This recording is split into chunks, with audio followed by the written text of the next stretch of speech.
This is all theater. This is all just political theater. Political theater. Political theater. Pure political theater. Theater. Political theater. The nefarious, significant and protracted political theater for political theater's sake. I yield back.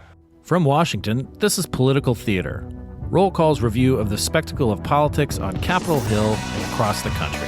I'm Jason Dick.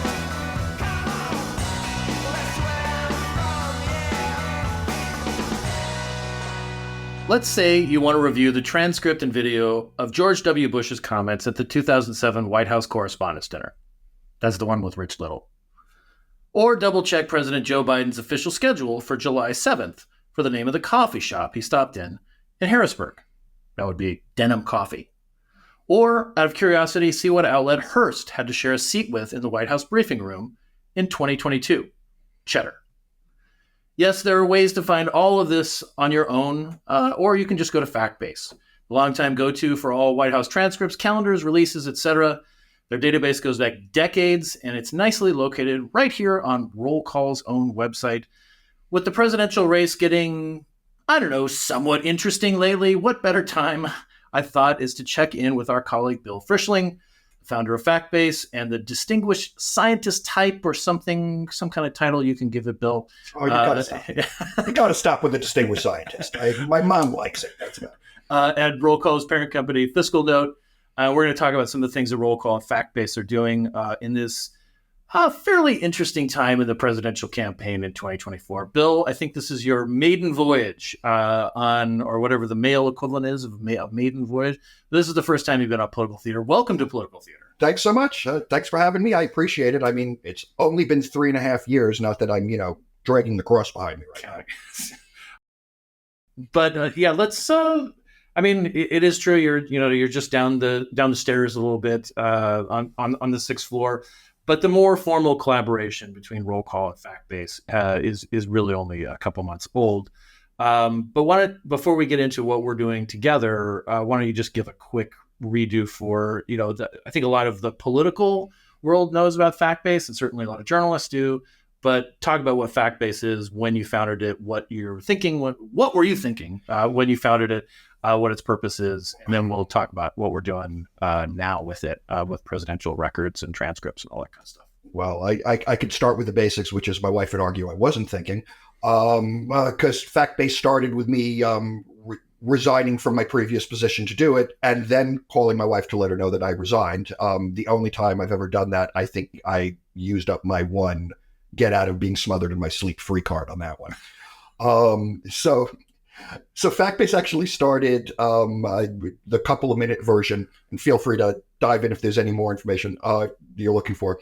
Factbase basically started as a thought exercise. It was right around, it was December 2016. It was right after the election. I was at U.S. News and World Report as the entrepreneur in residence, and I would help the newsroom with data from time to time. And I was one of many people who said, 12,000 scenarios, there's less than 50, it'll be done by 9 o'clock. And I was wrong, so started digging into why I was wrong. And right in early December 2016 was when the first time fake news crossed the real Donald Trump Twitter feed. And I was speaking with some reporters, and we were just having one of those back and forths over a beer.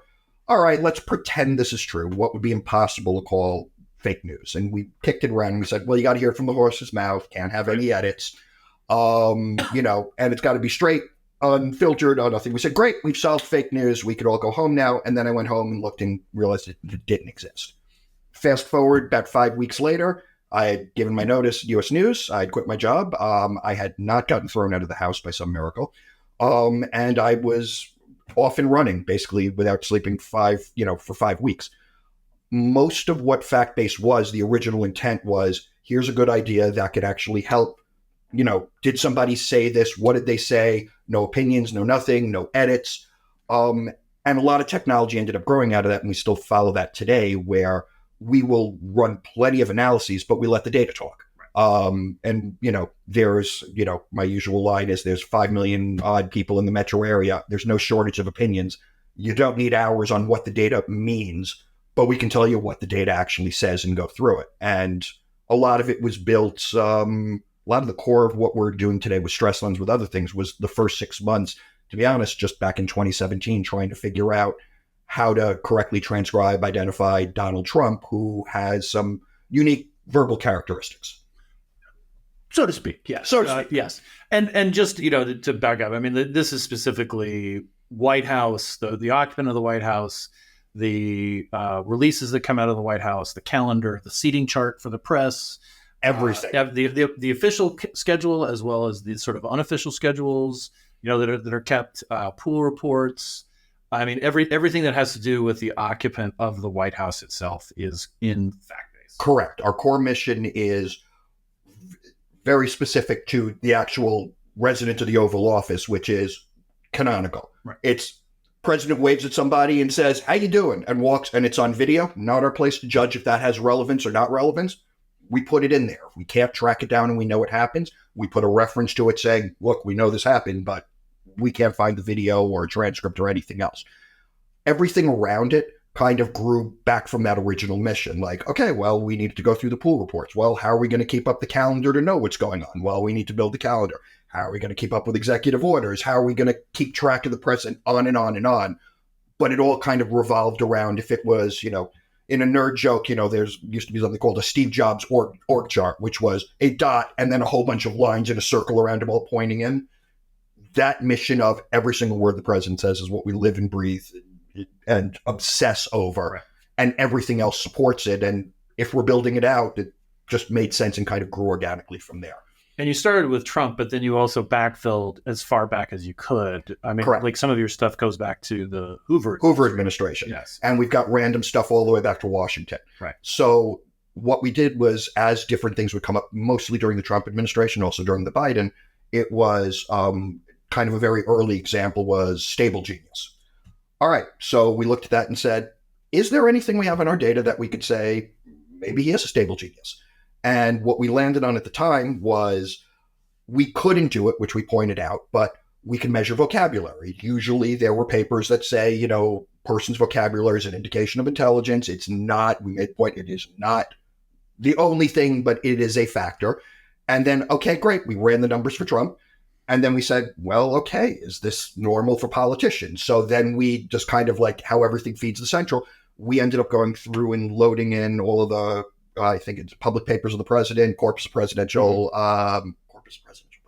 papers, the two versions of the book that publishes, loaded everything up, tagged everything. And of course, it's come in handy elsewhere. And lo and behold, we discovered Trump was at a 4th grade level and the next closest was Truman, a grade and a half ahead.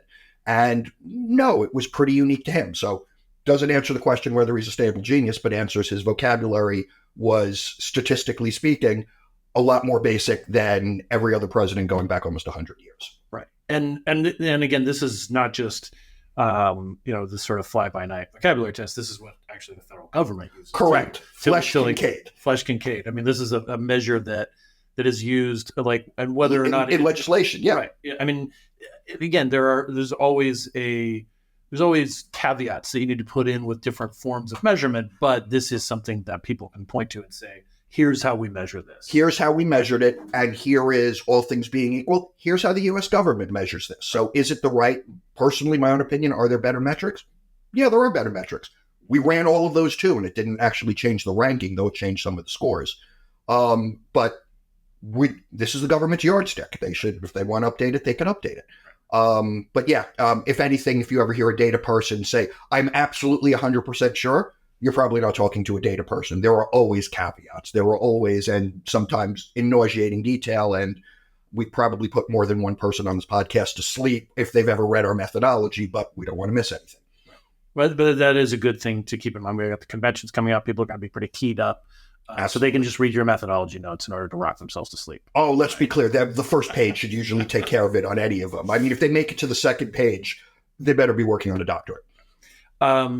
And one thing to note too, which I think is just interesting, like having gone through a little bit of the day. You have so much available. I mean, even though it's housed on roll call now, it's like there's a lot there. Is that we have in some ways more ways to measure, particularly the last few presidents. Biden, Trump, Obama, George W. Bill Clinton, because of the proliferation of ways in which they speak. I mean, they not only speak it in formal press conference or a speech at a union hall, but to podcasts, to regular, like sort of news outlets that we think. And the thing is fascinating to me is you keep finding these things where it's like, oh, there's this radio station that Trump talked to in Iowa that we missed, and we're plugging it in now. I'm a tech person, and I've been asked more than once, oh, so the robots find all this. I wish. We just added 3 interviews that Donald Trump did with the UFC. I think it's safe to say up until we stumbled across one of them, we didn't have the UFC. I think it was UFC Unleashed, a UFC podcast. We weren't monitoring that for presidential interviews. Now we are. But yeah, it's the proliferation, and particularly Trump was always interesting in a lot of ways, but he was definitely not a Washington person. He definitely is not a Washington person. But usually there's a rhythm to how news goes out. So, for example, why we started monitoring and consolidating all of the White House releases in one place was, forgive me, I forget the exact thing, but I could probably pull it afterwards. It was like, I think 6 weeks into his administration, he fired somebody, and the first notice was a photograph of a press release posted on Instagram. It didn't go out to the press list for another 45 minutes. It didn't go to the website. It was a photograph of it on Instagram, was how the news got out. And if you weren't looking at the White House Instagram account, you missed it. That was when we got a little obsessive on, okay, how do we get this all Twitter, Facebook, Instagram, because while it's, it's a little more structured in the Biden administration, it did get more structured as the administration moved forward to the Trump administration. Like everything else, once it was built, it's why not keep, because you never know when something's like, oh yeah, we released it on, Saturday morning on Twitter. There's nothing stopping anybody from doing it. This way, there's a single place, get it all in one spot. The same drill kind of like with going and trying to find the interviews, our goal is canonical. We are obsessive about it. We check a lot of different ways. We always, and anybody listening, if we missed something, please don't be shy. I'll feel bad about it for a long time. But still, I'd rather feel bad about it and somebody says, hey, you missed this radio station in Dubuque where he did 10 minutes. We're always looking for new places to find, and track this stuff down, because as the communication, as the medium changed, 8 years ago, it was a lot more stable. Now there's essentially 2 different media universes. For example, the Trump campaign, basically we have to monitor Rumble. YouTube is a waste of time. Everything goes out on either Rumble or it goes out on Truth Social. Yes, there's some activity on Twitter. Yes, there's some activity on YouTube, but nothing really to write home about. Everything goes there first. And of course, the complete opposite for the Biden administration. Everything, if they're doing it, it's coming out through the press release. They're releasing it on YouTube and on down. Sometimes I'll put it on Facebook or not YouTube, but it's not like Rumble and Truth Social just from audience. Relative to YouTube and Twitter are not normally large audiences, but that's where he prefers to post. Right. And also, one thing that you're doing different, and this is kind of gets into some of what we're doing now, like with the data, is that again, Factba has always been focused on just the occupant of the White House.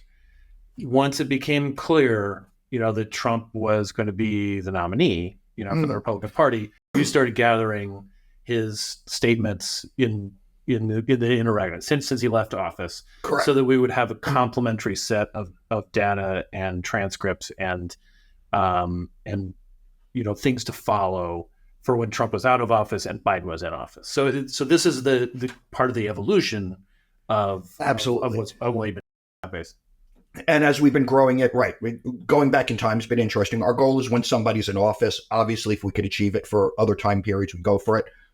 We'll be chasing down interviews probably forever on Donald Trump in that interregnum, but we now know we have, if there was an official, like a formal statement, press conference, press gaggle, the court dates, announcements, we've got all those covered. UFC podcast. Yes, we are 100% on the UFC podcast now. We have those covered. Are you going to have to monitor this new slap fighting thing that Dana White's doing? I know you're teasing me, but now I'm going to double check it, because honestly, I don't know.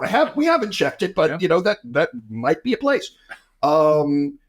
We try to be, and when we add these things, we don't just add them for one, we add them for everybody. So like even when we were going back to monitor Trump, we had a lot more infrastructure built than we had previously. And our goal is just hoover this all up. And that's part of why we're loving working with Roll Call. I swear this is not a paid endorsement at this point, but thank you for the $20. But in all seriousness, that was just a bet I lost at some point, isn't it? It had to have been, but I'm pretty sure I would have lost the bet. Let's be honest. No, but we always joked around like we could answer any question. Mm-hmm. But we were so busy gathering data, oftentimes it was reporters from other organizations calling in to ask the questions. And that's where we were so excited. It's like we've got now 2 presidential fellows, Alex Engel and Emma Kinnery, who just started, Emma's on Biden campaign. Alex is on the Trump campaign, thank heavens. They're writing stories. They're digging into it. We've got a brilliant data science intern who, by some miracle, is a math whiz and a data scientist, and also just as interested in the politics. I'm not really sure how we hit the trifecta on that one, but Asher, who's been going through and doing the mining. And we're starting to do a lot of this ourselves, where even as recently as 3 months ago, it was, forget it. We didn't have time to dig into it. And it's really amazing because we don't really run into questions that we can't answer. We run into maybe structuring the methodology, but between, voice analysis, video analysis, sentiment, tagging, the list goes on and on and on. We could slice everything 9 ways to Sunday, usually just a matter of what's the question we need to ask. And one of the things that, I'm remembering too, is just like the running out of adjectives to describe, Biden's debate performance, right? Whether it's disastrous or catastrophic or... I'm going to check Wordle afterwards to see. I'm sure there was 1 or 2 adjectives nobody hit on, but I'm with you. But one of the things that when we were watching the debate and, together and, we were sort of like working through some of the analysis, and later on, when Alex, put together like the actual stress lens, like the part of it where we're measuring like when Trump and Biden were stressed, this 90-minute debate, which was so difficult to watch and so forth, like neither man felt out of control almost at any point. You might say that of course Trump was, didn't feel out of control because he just let, this Biden drama unfold.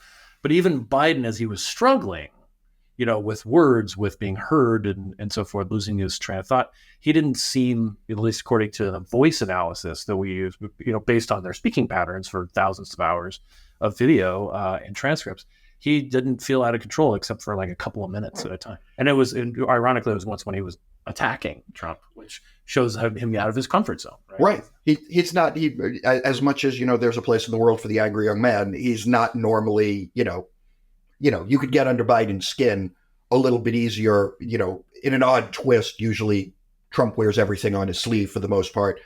Biden is usually what we call more of a traditional politician, where the word very could have a huge difference, where with Trump, there usually needs to be much larger swings for those kinds of differences in the vocabulary.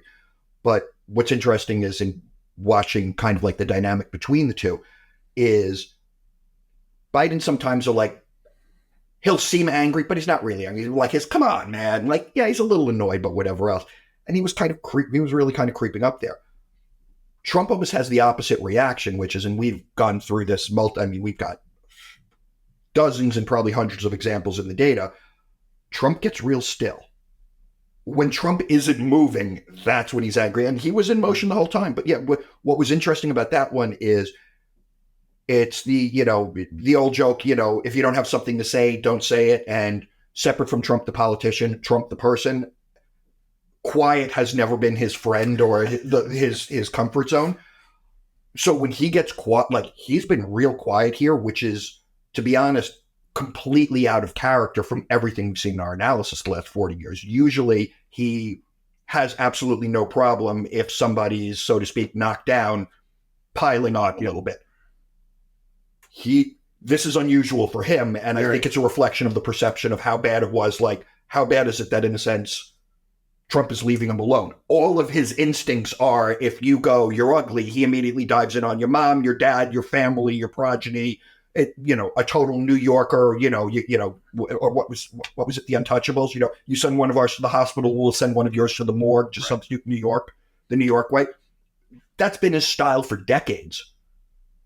Him keeping his mouth shut on something like that's bad. Remarkably disciplined. And I've heard this like theory that the campaign has got him to, he's convinced him that you allow the press to keep, the focus on Biden, and you let Biden like just look bad and get out of the way. But Trump is, if he doesn't want to listen to his advisors, he doesn't. I was Like about he to say, has never been like, oh yeah, that makes sense. I'll do that. I thought you were going with quietly golf like this weekend. I thought you were going with somebody said like, no, we've got Trump under control, because the easiest way for him to not be under control is to say we have Trump under control. Like it's Yeah, he calls the shots here. Oh, absolutely. And so I mean, I have no doubt that this is not a thing of like they've contained him. You know, like are they restricting access? Because if anybody who's worked in the White House during the Trump years, anyone who's covered a Trump campaign rally, he does whatever he wants. And he has instincts. He's always been, I mean, say what you will about him, he is a walking multivariate test. He is very good at, trying 47 different messages, seeing which one sticks, and then repeating and digging in on it. People have said time and again, and it's in interviews, like, well, he may not always have a command of like numbers for like unemployment rates or inflation, whatever else. Ask him the Nielsen's on any particular show, and he usually knows them right off the top of, to 2 decimal places right off the top of his head. It's just, again, it's out of character, is for lack of a better term. And this is from somebody, to be clear, I don't normally go into like my opinion, but just throwing in that piece, this is based on somebody. I've read 12 million words of his in his database. I've read almost 24 of the books that are under his name. I've been through 2,000 hours of video myself. I'm pretty comfortable saying it's out of character based on that corpus. Yeah, for sure. Yeah. And this, I think that this is where what we're doing now. I mean, it's great having the historical database because that's what makes you be able to do the. We've got some stories coming, but I'm assuming I can't necessarily say more than we've got some stories coming. We do, but I think that one thing that we can hint at too is like we do want to do some head-to-head comparisons now that we have, like a lot of the data in place for Trump and Biden. We're looking at how much time does each man spend in an official capacity in the Oval Office. Absolutely. Like that's interesting. It's it's even more interesting, I think, is what's coming next week. We've got the conventions starting. Absolutely. The Republican convention, and we'll be able to, take a look at what people are saying and what are the consistent themes, words that people are using, in what capacity, in what sort of setting. What's the message? Yeah. What's the reinforcement? Right. How are they using it? What's the context? Right. Yeah. The rhetoric, and again, as someone who, studied rhetoric at one point and being married to a woman whose major was rhetoric as an undergraduate, like I appreciate this, so this is where the fun part of the job is. And between the two of them, the Republicans live and breathe. You control the vocabulary, you control the message, you control the vocabulary, you control the message, you control the conversation. Right. I forget that whole sequence, but usually they're pretty disciplined, down to the adjectives. Yeah. So anyway, that's what I wanted to kind of talk about, is just talk about like where we're going with this. I mean, I think we've teased. There's so many stories that some of it is just like deciding which ones to follow on this with these data sets. But I mean, anything else I missed? I think you covered all of the major ones. I mean, of course, we're in love with stress lens, but I don't know. We didn't necessarily touch on it a little bit, but just for a quick 30-second background, I swear I'm not doing a pitch. I built the original core of the technology, which has since grown way beyond. Just so folks know, like when we talk about it, we build models for each individual politician. So when we say this is where their stress level is, this is where their rate of speech is, we measure that for everybody, whether they're on script, if they're giving remarks, they're in front of a teleprompter, they're off script, like a debate, where yes, it may be memorized, but if they don't have the note cards in front of them, we treat it like off script. And fundamentally, we've got 20,000 of these profiles. And so this is not like brand new technology for us. We've been doing this for more than half a decade. And basically people are two different people. So we can measure that. And we've been measuring, and starting to dig into the history of, Biden's always been open about a stutter. The frequency certainly, to most people appears to be more, but obviously there's more coming on that. But of course, obviously, how many people listen to every word a senator says normally or a vice president says normally?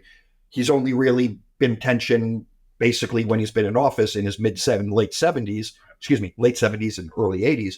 And the only other comparison point we have for that is Donald Trump and the second term of Ronald Reagan. There is literally no other data to compare against, because I don't think anybody would argue being in the Oval Office isn't potentially a contributing factor to a whole bunch of things that wouldn't be fair to compare to, say, other 75-year-olds. Right. but we're doing what we can with that information. And these profiles are tailored. Everybody has their own pattern. So when we say people are on or off, their patterns, it's not an opinion. It's looking at data like this, like where this is out of character for Trump. Yes, it's kind of an opinion, and I pulled some basic numbers on it, but it's also based on, we've got the patterns of how he talks, his attack rates, and whatever else, and him not saying something is unusual. I'm glad you returned to that, because I think it is important to note that even when somebody is like yelling or sounds angry, as you mentioned like earlier with Biden, that doesn't necessarily mean that they are out of control. Oh no, and particularly Trump is more of a performer, and he's been open, and he said that in interviews, like the famous Jim Acosta karate, I always call it the karate chop from the SNL, but the press conference I'm talking about, where he walked away from the podium and looked kind of angry and then came back cool as a cucumber. He wasn't throwing any scores. That was the right time in the performance to show how upset he was with him, not actually being angry about it. And there was a moment later on in that press conference where somebody asked a question, and if I remember correctly, said like something along the lines like, "Watch yourself." And those two words were like 2.5 standard deviations from the mean, and he was completely still, and it was like, no, he was pissed then. The other one, it was appropriate time to show his pissed offedness, even though from his end, it was he needs a foil. Acosta was a perfect foil. It is. I mean, since you brought up the UFC stuff, it makes me remember too that, like years ago, in the 2016 election, I thought we'd go to the 19s. Okay. Well, no, but like a lot of the wrestling background of when Donald Trump came up, he is in the WWE Hall of Fame, and like remember that performer's aspect of things is helpful and a little thing called The Apprentice. Right. Exactly. And I think Home Alone 2? Yeah, that was Home Alone 2. Well, apparently you can't see it in Canada though. Remember this? It was a thing like that. Part of his appearance was cut in Canada in the Canadian version. Oh, that's right. I mean, I'm not up on the Home Alone pantheon, so I've got a little rusty on that. Why not? Right. What have you been doing? Right, but I mean, his Sex and the City appearance. I mean, come on, or was it the first Wall? No, it's the first Wall Street, not the second Wall Street, right? I can't remember. Okay, I can't remember. I just remember the Talking Head soundtrack really well. Yeah. Bill, thank you very much. Reminder for our listeners. I may have not reminded. This is just a heads up to our listeners. We'll be in Milwaukee next week, the Republican National Convention. We will be doing this podcast from Milwaukee, and I don't know exactly where, whether it will be inside the Pfizer Forum, where the convention hall will be, or in a different workspace, but we will be there in Milwaukee, and we'll also do the same for Chicago. We're looking forward to it, and we're looking forward to more stuff from Factbase as this convention rolls around, and also what our team at Roll Call on the ground will produce there in Milwaukee. So in the meantime, thank you for listening. Go to rollcall.com, check out Factbase, check out Political Theaters, a little tab on, and subscribe to our newsletter, and away we go. Thanks, everybody.